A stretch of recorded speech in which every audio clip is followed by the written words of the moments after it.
Om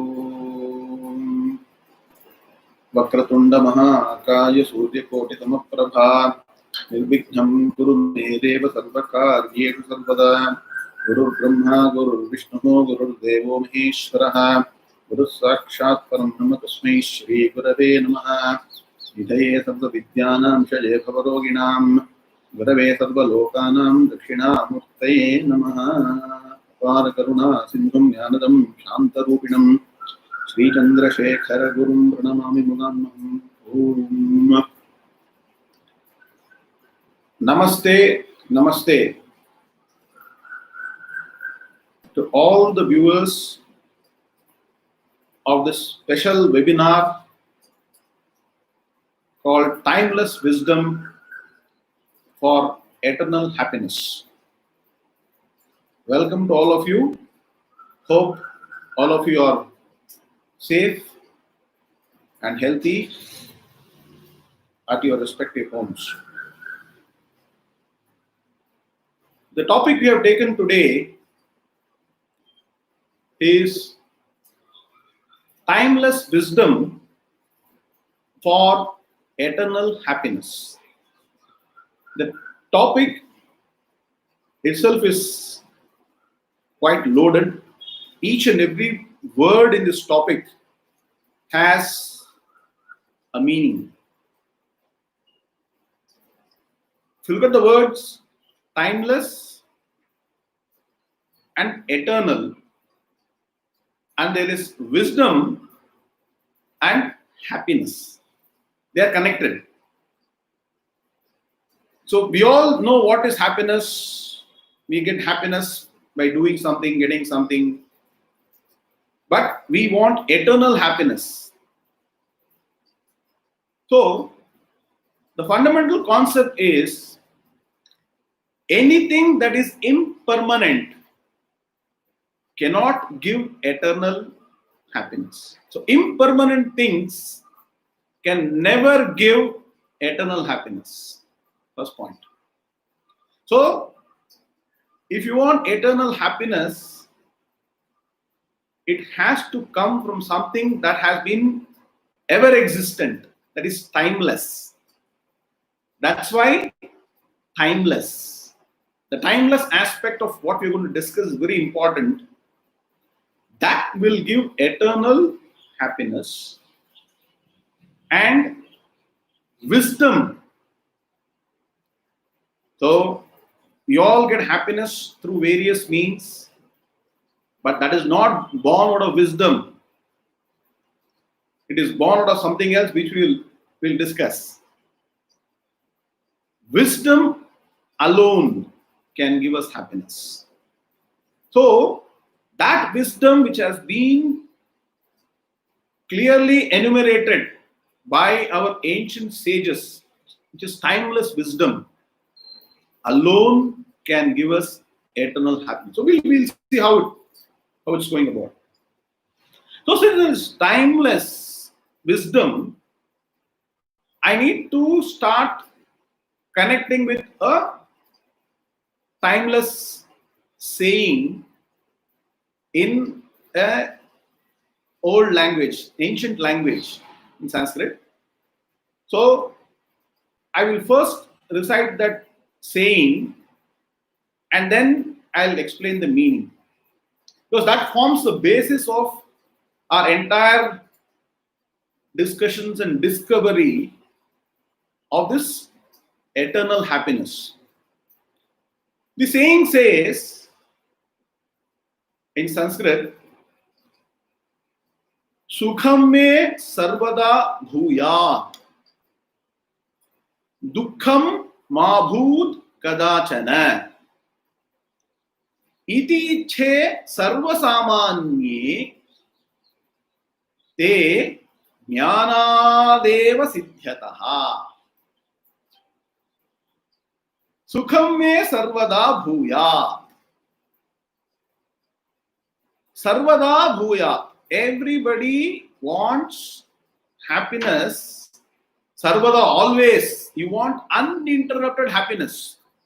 If you are happy, then you think, oh, this happiness should last forever, right? Sarvada sukham bhuya. We wish for that.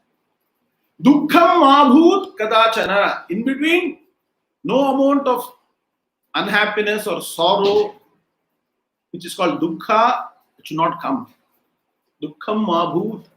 You should not get any sorrow in between. We wanted uninterrupted, unalloyed joy. That's what we are all doing everything in our life for.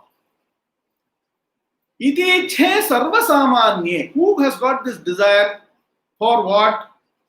Uninterrupted happiness, which means no sorrow should interrupt our happiness. Who wants this? Iti che sarvasamanye. Everybody wants this. Samanya means from the common person. In fact, our ancient wisdom says that right from a small living being, like an ant, to the greatest individual, maybe the gods, the creator, everybody wants this. What? Uninterrupted, unalloyed, free-flowing, ever-living happiness. Now, you want uninterrupted happiness, but no sorrow. For that, we have to have something.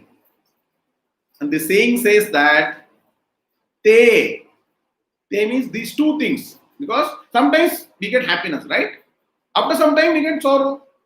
So, two things are: one, we should always be happy. Two, we should not get any sorrow, right?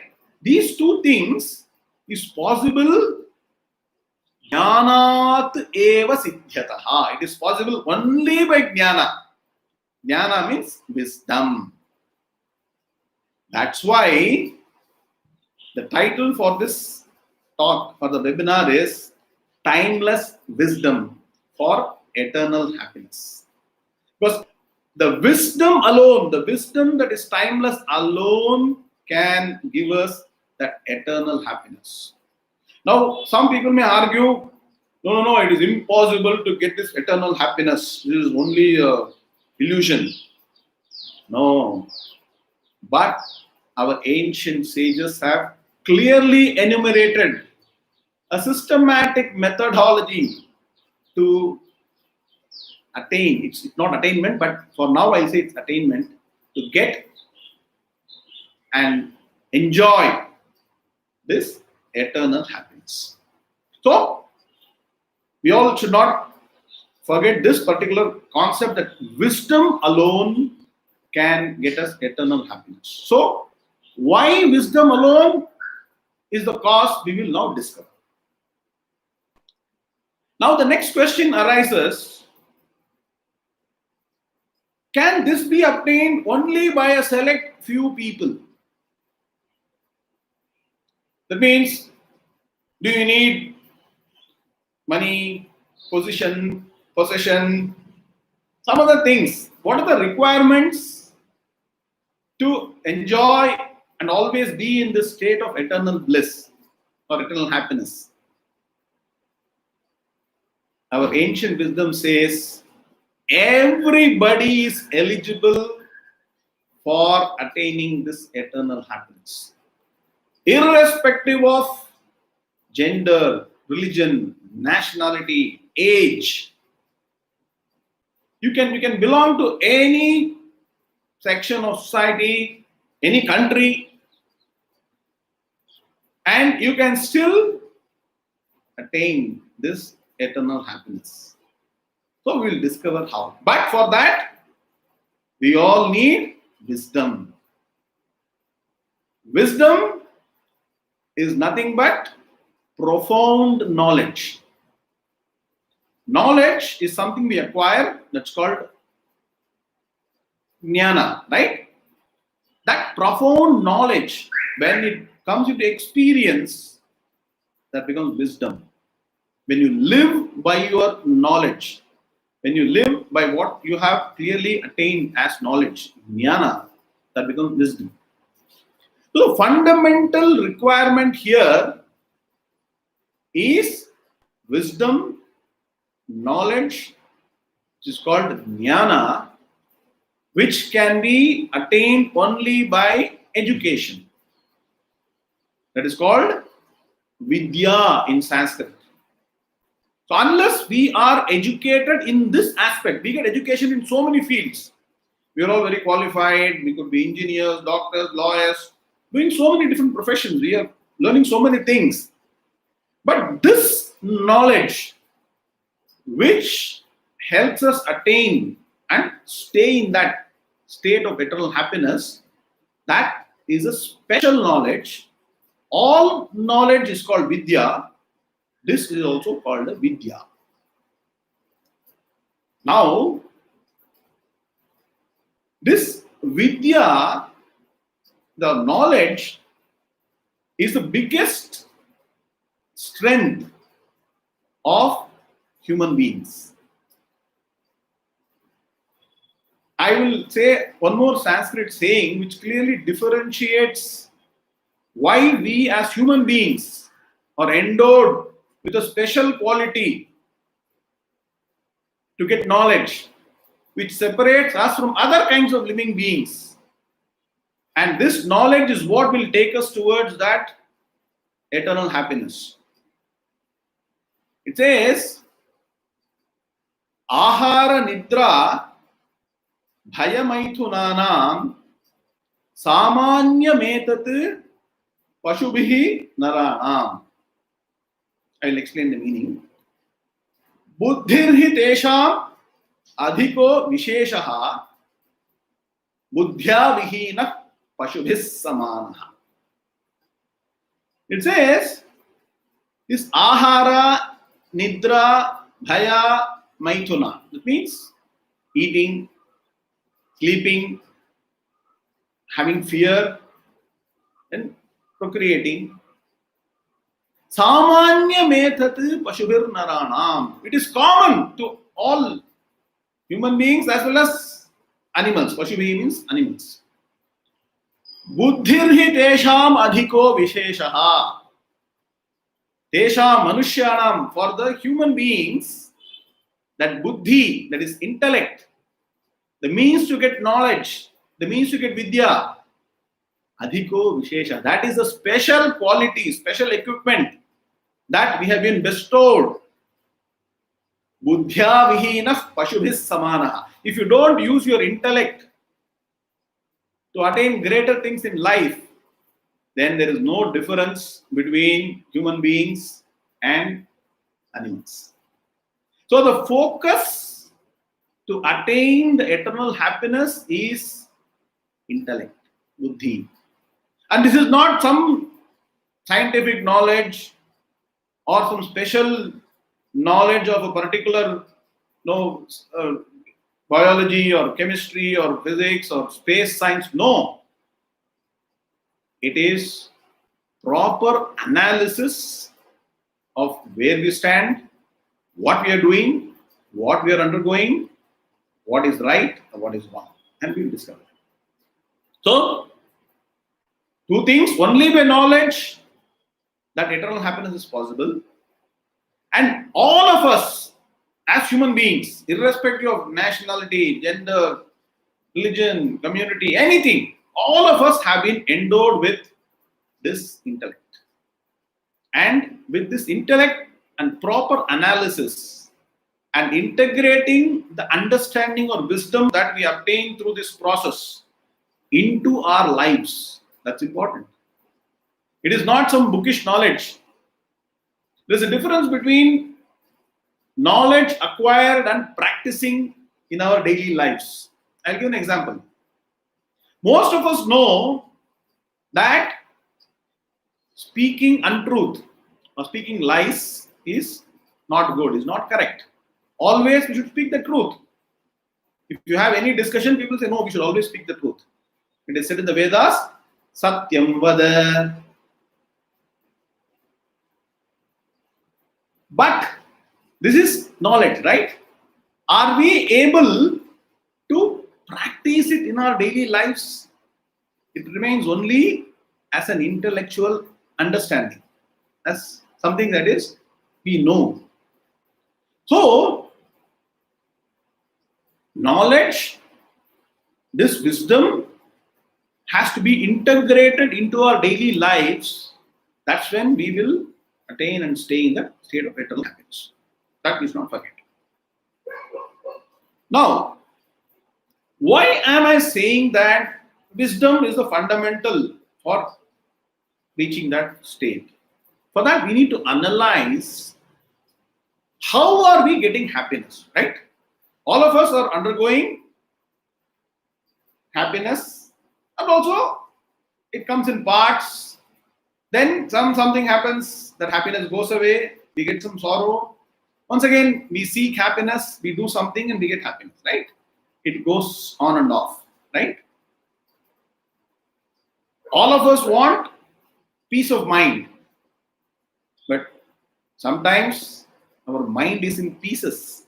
So we should not allow our mind to go into pieces. So the peace of mind and happiness are one and the same. We'll discover that. So now if you see, our present day thinking of happiness is something we get. Happiness is something we get by doing something. See how you analyze ourselves as an individual, right? We have been bestowed with these 5 key sense organs of knowledge. The eyes, ears, nose, tongue and skin, right? Through this, we see something, get happiness. We hear something, get happiness. We smell something, we get happiness. We taste something, it's kind of good food. If you have a good food, then that gives us happiness. If you touch and feel something, or feel somebody, that gives happiness. So this happiness that today we are enjoying is derived from these 5 sense organs of knowledge, everything going and finally registering things in the mind. So, see, these sense organs are only a means of communicating something to the mind. Observe carefully. They all relay something to the mind, and the mind, which was not in a state of happiness, on getting this information from these 5 sense organs, experiences a state of happiness. That's what is happening. I'll give an example. For example, if we believe that traveling to the United States and probably seeing the Niagara Falls gives us happiness, we have been given another equipment called this body. We move this body. If you're in India, you take a flight, go to the US, and I understand you should go to an airport called Albany, and from there you have to drive and take this body and put it in front of the Niagara Falls and see. And once you see it, say, what a beautiful sight. I'm so happy. So what happened in the entire process? This body as a vehicle moved this sense organ called eyes, took it to a place, presented that Niagara Falls to us, and then we experienced that happiness. Now, how long can you be staying there? You can probably go in the morning and stay till evening. And by the time it is getting to dusk or darkness, they'll say, please go away, the park is getting closed. So even if you think that something like a sight of Niagara Falls is going to give us happiness, that will still be transient. For the period that you are experiencing that sight, you will get the happiness. If at all you believe that is the source of happiness, then once you move away from the place, start driving back, then Niagara Falls is not there. So you start thinking, what is the next source of my happiness? Probably some dinner in some good restaurant. Now you cannot travel. Now times are different. I'm talking about times when people are traveling and going there and things are happening. So go to a restaurant, have some good food. The taste of the good food is related to the mind, and then the mind gets some happiness. But that also will be transient, it will go away. So, if at all, and let me ask you another question here. If any place or any food was the source of happiness, so I'm focusing on where all we are seeking happiness. We think a place will give us happiness, we think good food will give us happiness. I'll come to other things, money, comfort, etc. Let's focus on, say, some good food. Now, this eternal happiness means should be eternal. And what is the definition of eternal?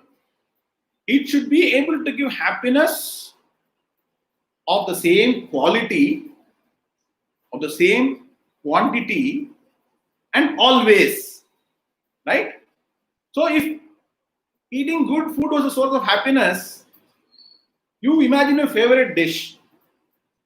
How much can you eat? After eaten a few rounds of whatever, then you are saturated.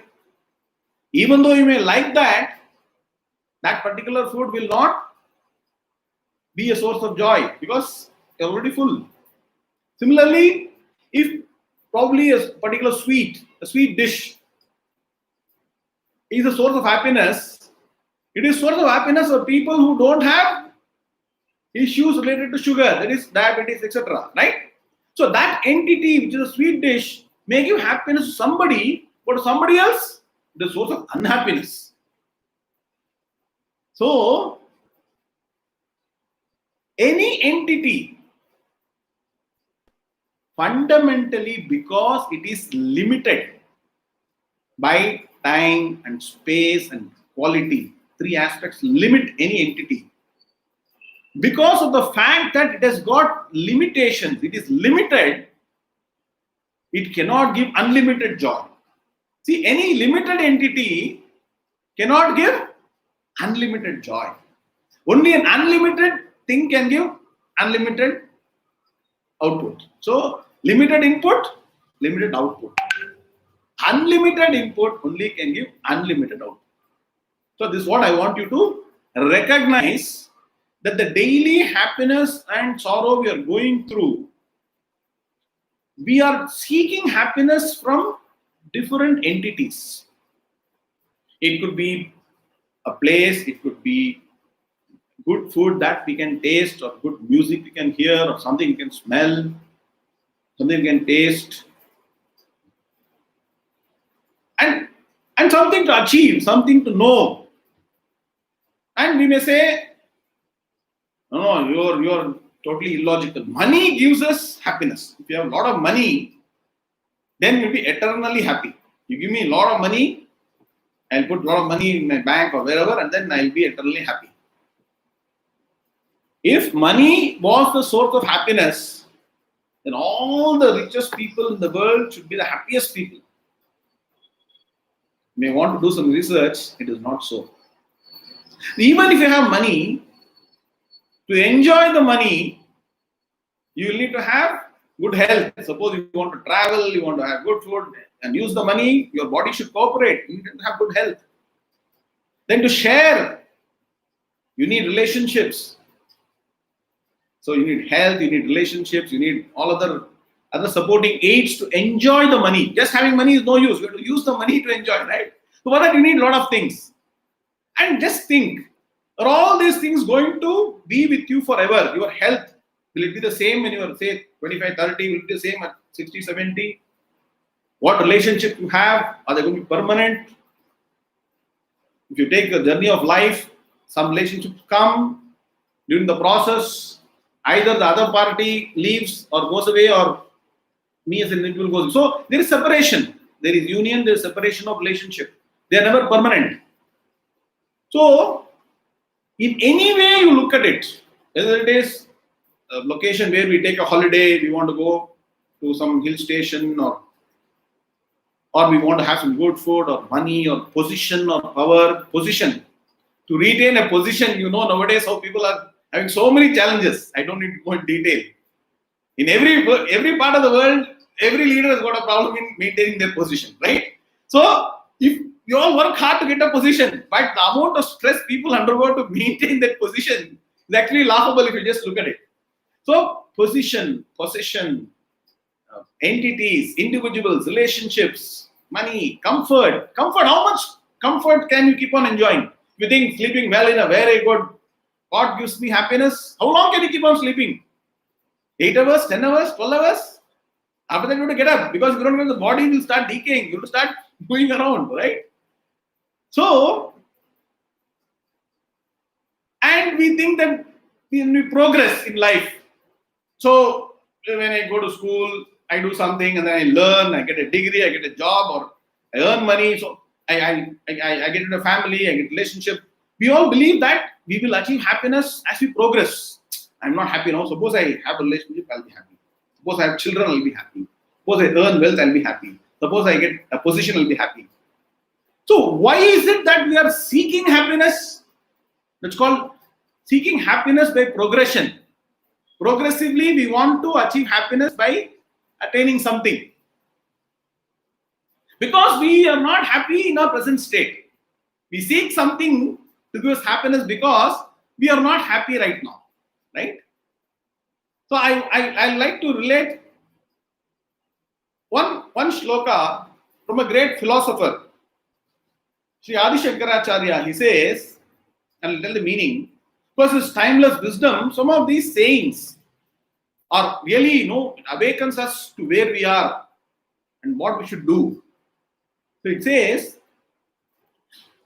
Balyastavat krida saktaha, Tarunastavat taruni saktaha, Vriddhastavat chinta saktaha, Parame brahmani kopina saktaha. Very simple.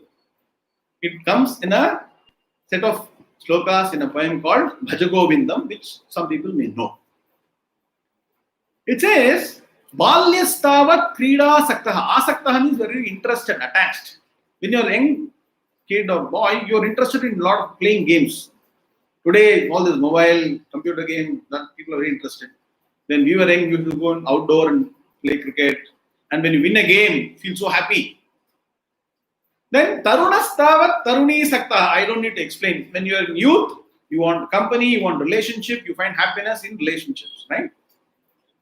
Vriddhastavat, after you get established, whatever, then you become old. Vriddhastavat Chinta Sakta.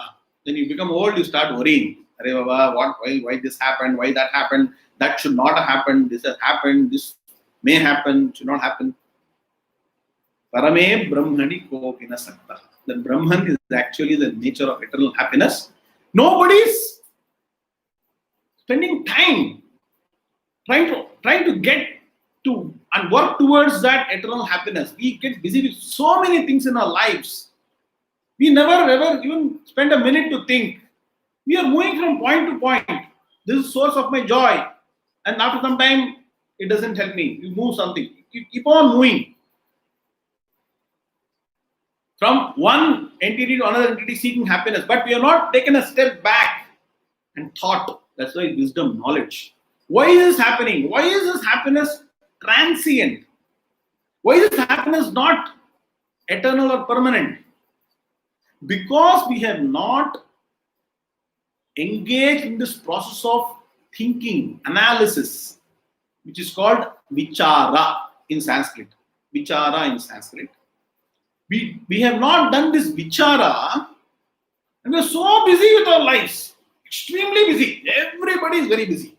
From morning, you get up to night to go to bed, lot of activities. No time to think. That's why we said we'll take 1 hour on a Saturday and at least spend some time and think. At least reflect. Everything that we are discussing today is a reflection of our daily life. I'm not talking about something that's happening somewhere or something happened thousands of years back. No, it is not story of any person. It is our own story. It is our story. So this is our story. So we are going from point to point seeking happiness, and that happiness is never permanent. So you may say, so should we give up all these things? No. I am not saying you should give up anything. You use it to the extent that is required for leading your lives. But remember that that particular entity or place or position, comfort is not the source of permanent happiness. That you have in the background. What you need to do, you have to do. Because in life, you have to keep on moving. Things have to happen. You cannot be stationary sitting in one place. Right? So, I am not saying you should give up anything, but recognize the fact that none of these entities can give us permanent happiness. I told you the reason why these entities cannot give permanent happiness. One thing I said was, it is limited. A limited entity cannot give unlimited output, right? Now I will give some analytical points. And now important is you have to start thinking. The analysis is important because once you analyze, you will some truths will be revealed to you. You will start understanding something new. Then you will get some questions. Those questions need to be answered. And when you do that systematic analysis, and that analysis finally gets converted into knowledge and then profound knowledge called wisdom, then only you can get this eternal happiness. So you have to start thinking, and the best way, instead of finding something new, we take the help of the timeless wisdom that has been enumerated systematically and follow that analysis and reach the point. And then you can start questioning. But first we have to follow that analytical approach. So I said that entities cannot give permanent happiness because they have certain deficiencies. Every entity has got some deficiencies. One deficiency I said is that they are limited. Second is every entity has got some amount of sorrow built into it. Which means, for example, if you think that wearing a good shirt is giving you happiness, some person should have undergone a lot of toil, growing the cotton or silk and then converting it into cloth and then somebody washing it, then putting it in such a form, and then a lot of work has happened. A lot of effort has gone in. And a lot of effort, everybody is not very happy doing a job. They may be saying, "Arey wow, I need to do this." So when this entity comes, some of the people's sorrow also is there in this. Like that in everything, whether it is a dress or a food or anything, there is some amount of sorrow that is already inbuilt. That is called a deficiency, dosha in Sanskrit. So entity is limited. It has also got some deficiency in inbuilt. So definitely it cannot give you permanent happiness. That is called in Sanskrit dukkha mishritatvam. Means dukkha, sorrow is mishritatvam. It is mixed in any entity. Then it is got incompleteness because it is not permanent, because it is limited. It can never give you complete happiness.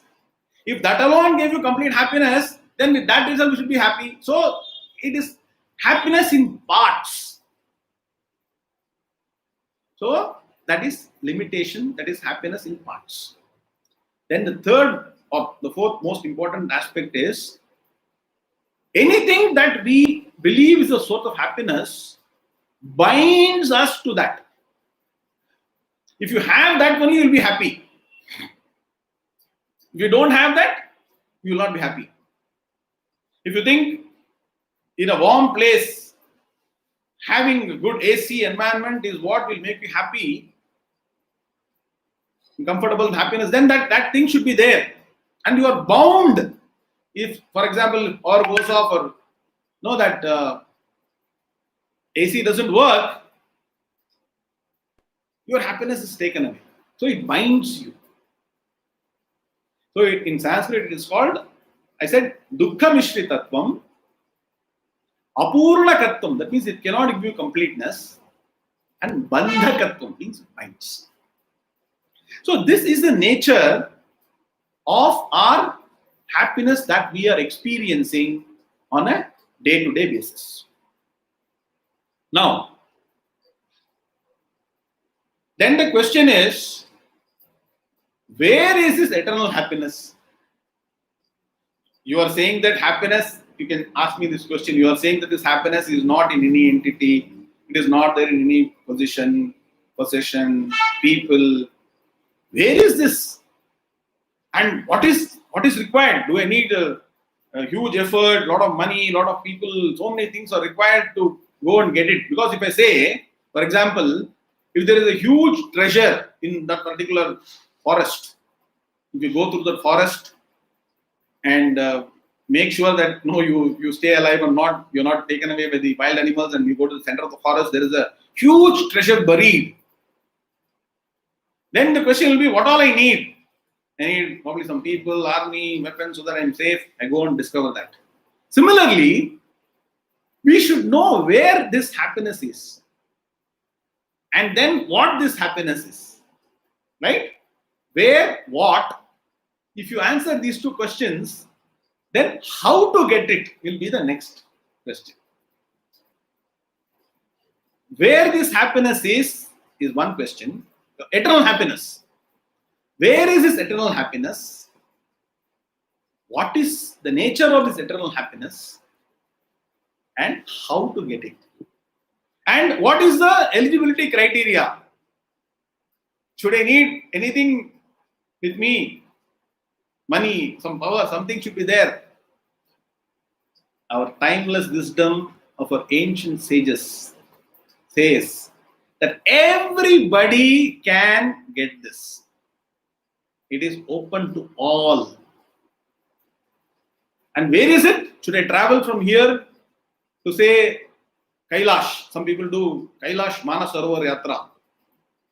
If I go there, only will I get that eternal happiness? Many people cannot go there. Right? Should I give up everything and then go retire and then keep on doing meditation? Will I get that happiness, eternal happiness? Lot of restrictions. Everybody cannot leave everything and go away. You can be where you are, what you're doing, and still get to that state, provided you are willing to follow the path laid down by our ancient sages, which is the path of wisdom. Once again, I am reiterating, it is wisdom means what knowledge or what we discover through this analytical process that should be registered in our mind, and we should be able to practice it in our lives. So now the question is, where is this happiness? You will be very surprised. The answer is, all of us are actually of the nature of eternal happiness. Happiness, eternal happiness is not somewhere else. In fact, happiness itself is not there in any entity. We discovered that, right? If an entity has got happiness, it should give the same amount, same quality, same measure forever to everybody, which is not possible. No entity can give that happiness universally to everybody. But there is something that, for now, I will say within us, that is only for argument, because actually our nature is eternal happiness. It is called Swarupa in Sanskrit, but I will say it is inside us. For now, for discussion's sake, I will say it is inside us. This eternal happiness is not anywhere else. It is very much within us. Hey, you are joking? If it is within us, or other way of saying, you are of the nature of eternal happiness, how is it that I am undergoing so much of sorrow, worries, anxiety, stress? As I said, no, instead of peace of mind, our mind is in pieces. Why? answer is, we do not know our real nature. We all know only the nature of ourselves as perceived by our five sense organs and the mind. So you look at ourselves, individual, and say, I am so and so, I am this body, I'm so 6 feet tall, I am so and so's son, I am so and so's father. You relate to your physical features, or you relate to your intellectual quality. I am a scientist, I am a doctor, I am a lawyer, I know this. Or you relate to your state of happiness, state of mind. I am happy, I am sorrowful, I am got anxiety. So each one of us know ourselves as this entity which is externally visible and perceivable by our five sense organs, which is then related to the mind, and we have a concept of ourselves. I said this eternal happiness is our real nature, and for now I am saying it is inside us, right? That real nature is what we have to discover. So first step, which I call resetting our mind, if we want eternal happiness. So this is only for people who are in the pursuit of eternal happiness, is to reset ourselves to a target or a journey to discover my real nature. Now you will all argue, how can you prove that the real happiness is within me? I am going to give logic which all of you can appreciate and understand how real happiness is within me, or actually I am of the nature of real happiness. Eternal happiness is something I will explain to you logically, systematically. It is not something that is to be told and then accepted. No, it is not dogmatic. No, dogmatic means something that somebody says and you have to accept it. No, this path of discovery of our true nature, which is the source of eternal happiness, is subject to all the questions that anybody can ask, and all answers have been provided by our ancient sages through their timeless wisdom. So the first reset that should happen if you want to take this path towards eternal happiness is that I need to know. I said no, that's why knowledge. Jnanat eva siddhyataha. I told you that, right? So that knowledge, we have to know something which we do not know. What is that we don't know? We don't know our true nature. And what is the true nature? That is eternal happiness. So I am actually the source of eternal happiness, or the eternal happiness is within me. For now I can say that. So, but I have to discover. You can say, if that is me, why won't I know? So I'll give you an example. There was a beggar, right? A poor man running around seeking alms. He's living in a hut. And he was thinking, I have no money, I have to seek alms, take things from people and live my livelihood. And he was spending life like that. Because he didn't have any other profession or no other source of income, so he had to beg to live. When he was living like that, one great soul passed by that person's hut. And then he asked this poor man, what is happening? And the poor man said, no, I am very poor, I don't have any money, so I have to run around and do all this, taking alms. Then the great soul, that sadhu, said, you know what? In your own hut, the center portion below the ground, your father has buried huge amount of wealth, which before he could say he passed away. But I know that. So if you go inside your hut and dig that particular place, you will get a huge pot of wealth. And you don't need to run around, living this life. The person then went in and he dug up the place, the poor man, and he found a huge treasure that was buried within his own hut. So just like that person not knowing that something is hidden in his own home, it has not been revealed to him, thinks he is poor, doesn't have money, and he runs around doing something else. All of us do not know today that this huge wealth of eternal happiness is hidden here within us. We say within our heart for discussion's sake. Yo veda nihitam guhayam paramebhyo manne. So it is here. So I may say that it is hidden here, but it is not like a physical wealth where you can dig and take it, right? You have to discover that. Similarly, some people are so busy in their lives and they keep on running around, they don't know what they are wearing also. Like one lady was there, she was wearing a necklace, but suddenly thought that her necklace is lost. She went on running around asking, where is the necklace? Where is the necklace? One person said, Madam, the necklace is on your own neck. Can you see?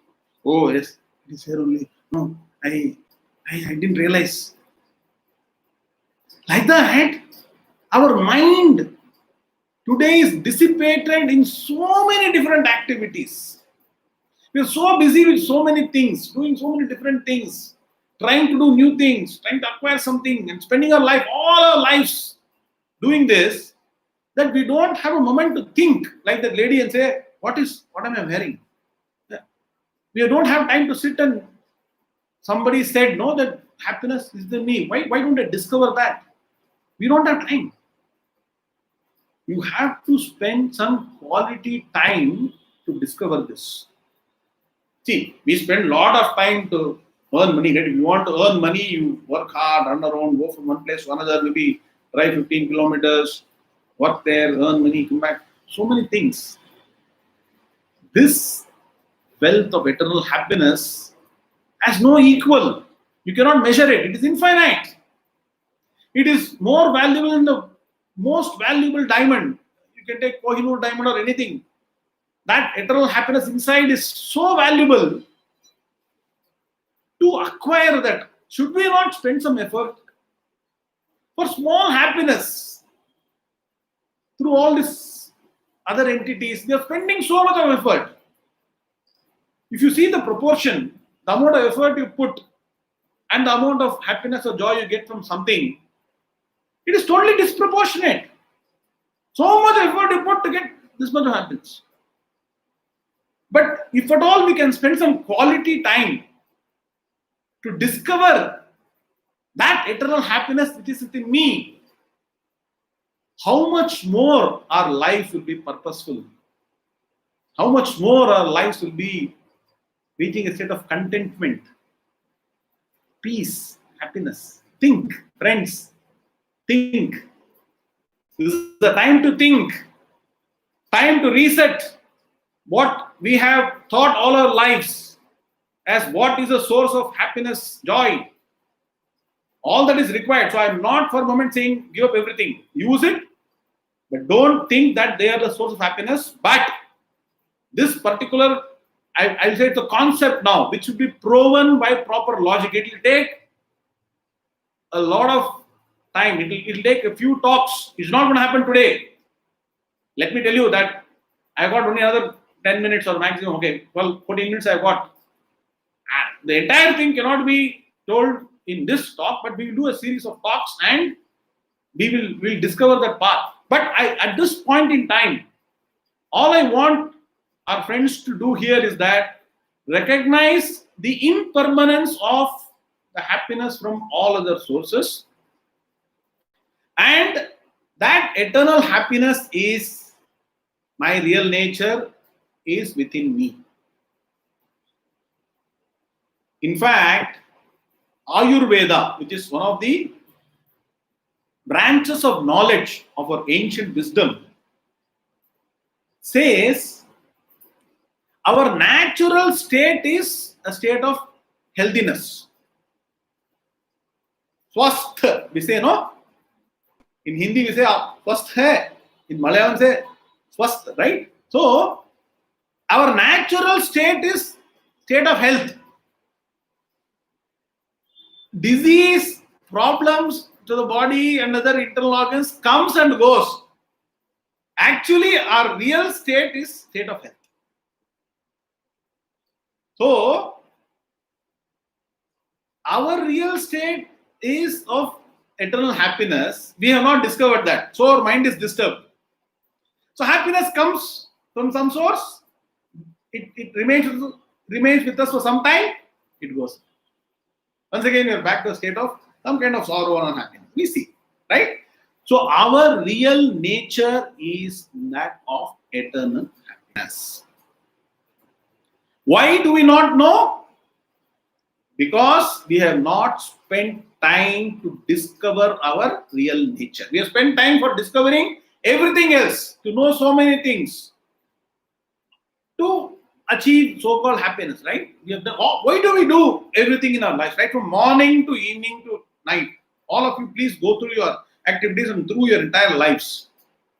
Every step we are taking is actually to get happiness. Nobody does anything to get sorrow or unhappiness, correct? So, prayojanam vina mandopi na pravartate. Without any benefits or happiness, even a dull person of dull intellect, no brain, he also won't do anything. He or she won't do anything. And every activity we are doing is to get happiness. You know, in Hindi there is a saying, "Aa bail mujhe maar." It means a bullock going on the road. Will you go and say, "Bullock, come and hit me with your horns"? No. Nobody wants to either get into trouble. Nobody wants to do something to seek unhappiness. We all are doing everything to seek happiness. But what we need to recognize now is that happiness we are seeking is not permanent. That much you should understand. Knowledge, first of all. And while we are knowledgeable in some field, we don't have knowledge in the other aspect, which is the discovery of our true nature. Once you know your true nature, then that eternal happiness will dawn and we will discover that. Okay. So, knowledge. Once again, the process is knowledge. Jnanat eva siddhyataha. Don't forget that. So, you may say, what you are saying looks only bookish. There is no logic. There is no, I'm not able to experience or even understand this so-called eternal happiness that is within me, so-called within me. So I'll tell you, how do we get happiness? We all said we get happiness from some entity or some position, place, all this, etc., etc., right? I am now going to break it down. How does happiness get generated, or how does happiness dawn in our mind is something I'm going to explain. It is very, very logical. So please listen carefully. Another 5-6 minutes we have to close and we'll have to schedule a next talk. Then we'll go in more detail. Now, for now, one logic I will give you about how that happiness dawns in the mind systematically. You know what happens, and also to prove that happiness is within me, that I have to also tell. There are multiple logics. I will tell you one logic today. Now, the process of happiness is something next we have to go. So, Yet this is all part of discovery, knowledge, analysis, vichara, right? So let us first try to understand how this happiness originates in the mind. Normally, we get into a state of unhappiness or disturbance of the mind. State of disturbance or a disturbed mind is when some desire gets into the mind. So, for example, let me give an example. So, we all said that traveling to US and seeing Niagara Falls gives me happiness, right? So, that desire, suppose you get into the mind, that gets in, I have to see Niagara Falls, then we will be happy. Then what happens? You start the process, right? If you don't have a visa, you have to apply for visa, do everything, and then get a flight ticket, board a flight, travel 22 hours, go to the place, take another flight, and drive, do all the activities, right? In all through those steps, there's one thing that is sitting in your mind, which is, I have to see Niagara Falls. I have to see Niagara Falls. That is there sitting in the mind. See, definitely going and seeing Niagara Falls definitely gives immense happiness. Many of us would have gone there and you have felt a beautiful sight. No doubt about it. But I am telling you how that happiness develops in the mind or dawns in the mind. So now what has happened is, the desire sitting in the mind that I should see Niagara Falls, that constant desire that is there, is what is contributing to our state of disturbance in the mind. And now this example you can apply to everything. I'm only giving one example. Anything that you have a desire in the mind, that desire sits in our mind and creates a disturbance. Then we work to remove the disturbance. So what happens? Now we do all these steps, go there and see. When we go there and see the beautiful sight of Niagara Falls, you know what happens? All through your effort for the past many days, weeks or months, that thought was lingering in the mind, I should see Niagara Falls, I should see, that's the desire sitting in the mind. Once you see with your own eyes, it's called pratyaksha in Sanskrit, right? And because pratyaksha in front of you, you know what happens? The magic happens in the mind. That desire to see Niagara Falls vanishes. That desire which was sitting as a disturbance in the mind, once you see, because you did everything for seeing that, so now once that sight is in front of you, that desire which was disturbing you vanishes. And for one moment, there is no desire that is there in the mind. That when the desire vanishes, the mind for momentarily is in a state of emptiness. In that clean, empty state, like a shining mirror, the mind is like a mirror actually. Mind actually reflects everything. One day we'll discuss that. This clean, shining mirror that is there in the mind, because it is not permeated or diffused, doesn't have any other desire sitting on blocking the purity of the mind, which is a mirror. Because it is pure and clean, it reflects that eternal happiness that is within us. It goes, reflects in the mind, because the mind didn't have the desire, disturbance went away, right? And when that eternal happiness, which is our nature, this is within us, goes to the mind and reflects, we feel a sense of joy. Where did this happiness come from? It is coming from us, coming from each one of you. That happiness which is within us got reflected in the mind because the disturbance got removed. So, if that happiness was coming from somewhere else, it will not happen that when you see Niagara Falls and the mind becomes still for a moment, happiness will dawn. How will it come? If it is going to come from somewhere else, outside of you, happiness we are feeling in our mind, right? It is not somewhere else, right? So that pratyaksha, that what is there in front of us, that when we see, I said, one of the source of joy is seeing something. We can apply to so many things. We'll discuss more. But that sight